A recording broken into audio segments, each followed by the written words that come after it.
In this video, we will be presenting and explaining about consumer behavior and economic distribution, theoretical analysis, and economic distribution. Let's go! Let's go! Let's go! Let's go! Let's go. Macroeconomics is a branch of economics that study the behavior of individual income units, such as consumer and firms in decision making under scarcity. One key area is consumer behavior, which explains how consumers allocate their limited income to maximize satisfaction based on price, income, preference, thus influencing the demand curve. Another important concept in the theory of distribution, which explains how income production is distributed among factors of production, such as labor, land, capital, and entrepreneur, in the form of wage, rent, interest, and profit. This theory helps explain income differences and issues related to income inequality. Both consumer behavior and economic and the theory of distribution play an important role in real-world decision making. Consumers use this concept to make rational choice. Firms apply them in pricing and wage decision. And the last one is government rely on them to design policies such as minimum wage, taxation, and social welfare. Therefore, the objective of this video is to explain this concept clearly, analyze their importance in economic decision making, and show how they can be applied in real world situation to improve consumer welfare and promote more equitable distribution of income.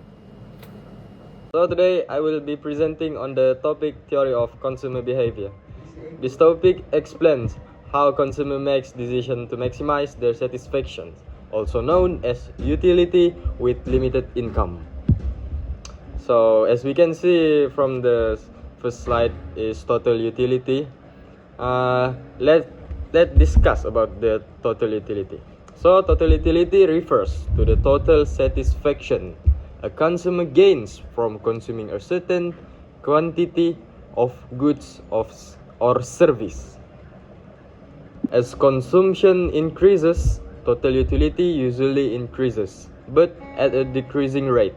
For example, when a student eats pizza, the more slices consumed, the higher the total satisfaction gain. But the increase becomes smaller.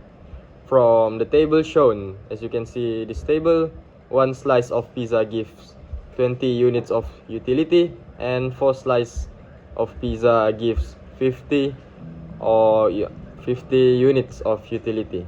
This shows that total utility increases but at a slower rate.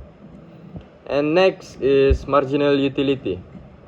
So marginal utility is the additional satisfactions gained from consuming one extra unit of a good or services.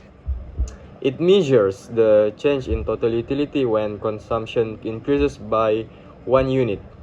For example, the first slice gives 20 units of utility and the second slice gives an additional 15 units.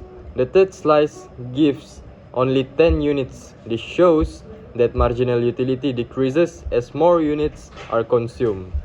So as you can see, the formula for marginal utility is delta utility divided by delta quantity.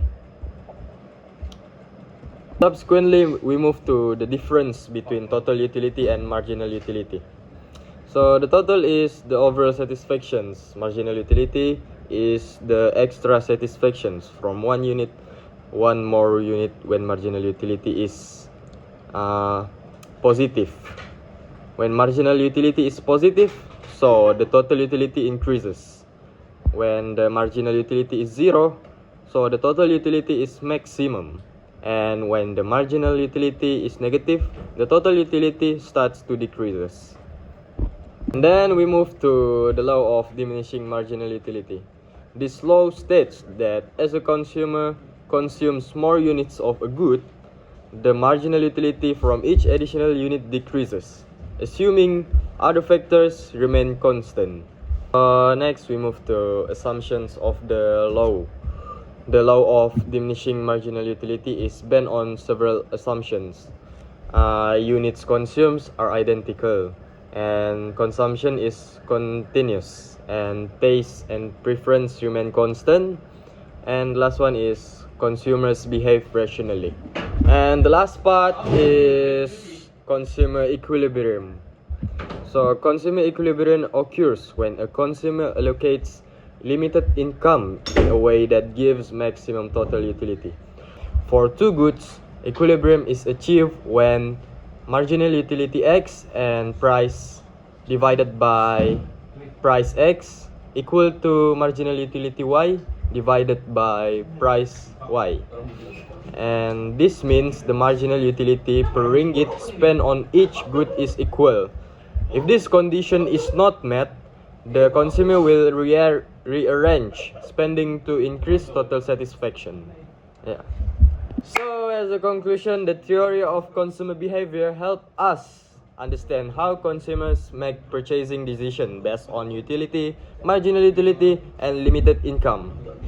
Thank you. The theory of economic distribution. So, what is this theory? So basically, this theory explains how a nation's income is distributed among the four factors of production, which includes land, labor, capital, and also entrepreneurship. So each of these factors will receive a reward. For example, labor will receive wage, land will receive rent, capital will receive interest, while entrepreneurship will receive profit. So first, let's look at wage determination in a perfectly competitive labor market. So wages are determined by the interaction of demand and also supply of labor. Firm, they demand labor based on the marginal revenue product, while their workers, they supply the labor in return for the wages. So the equilibrium wage is set where the labor demand equals to labor and supply. Next, I will briefly explain other rewards to factor of production. So firstly, it's rent. Rent is a reward paid for the use of land and also natural resources. So there's two theory. First is Ricardian theory of rent, which states that rent arises due to differences in land fertility, while the other theory is the modern theory of rent, which explains rent as a scarcity price. Next is profit. What is profit? Profit is a reward for entrepreneurship. So there's two types of profit. The first one is normal profit. So normal profit is the minimum profit required to keep a business going, and it is treated as a cost. So the second one is economic profit. So what is this? This is the extra profit earned after covering all the other costs, which also includes the normal profit. So the last one is interest. Interest is a reward for the use of capital. It encourages saving and also investment and helps to allocate capital efficiently in this economy. In capital markets, interest acts as the price for borrowing and also lending funds. So as a conclusion to all of this, the theory of economic distribution explains how income is fairly allocated among factors of production in an economy. So, for this section, I will discuss several policy recommendations that can help improve income distribution and overall economic affairs in Malaysia. So, firstly, the Malaysian government improves consumer welfare through cash assistance and subsidy programs. One key example is Sumbangan Tunai Rahmah, or people call it STR, which provides direct cash payments to eligible Malaysian households. This program mainly targets B40 and M40 groups, and the amount received depends on household income and family size. By providing financial support in phases throughout the year, STR help helps households manage daily expenses and reduce the impact of rising living costs. Secondly, wage fairness in Malaysia is enhanced through the implementation of minimum wage policies. In 2025, the government increased the minimum wage from 1,500 ringgit to 1,700 ringgit per month. This policy helps low-paid workers earn a living wage and ensures they receive a fairer share of income. As a result, income inequality among households can be reduced, especially for workers affected by higher costs of living. Thirdly, the government regulates rental prices through public housing programs that provide affordable housing options. For example, the program Perumahan Rakyat or PPR offers affordable rental housing and low-cost homes for B40 households. In addition, Prima provides affordable homes for M40 households at price below market rates. These programs help reduce dependency on expensive private rental markets and make housing more accessible. So lastly, profit distributions in Malaysia can be optimized by strengthening retirement savings and social protections systems. This is done through the Employees Provident Fund or KWSP, where employers are required to make monthly contributions for their employees. These mandatory contributions also workers to benefit for a long-term saving and financial security, while also ensuring a fairer distribution of income over time. That's all.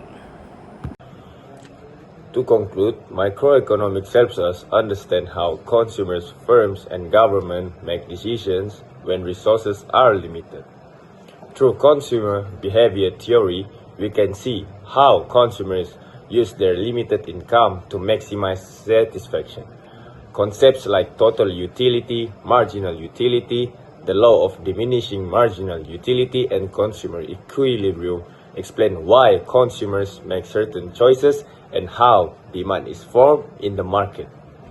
Besides that, the theory of economic distribution explains how income from production is shared among labor, land, capital, and entrepreneurships. It also helps us understand wage determination as well as the roles of rent, interest, and profit, and why income levels can differ across the economy. These theories are not just theoretical but are applied in real life.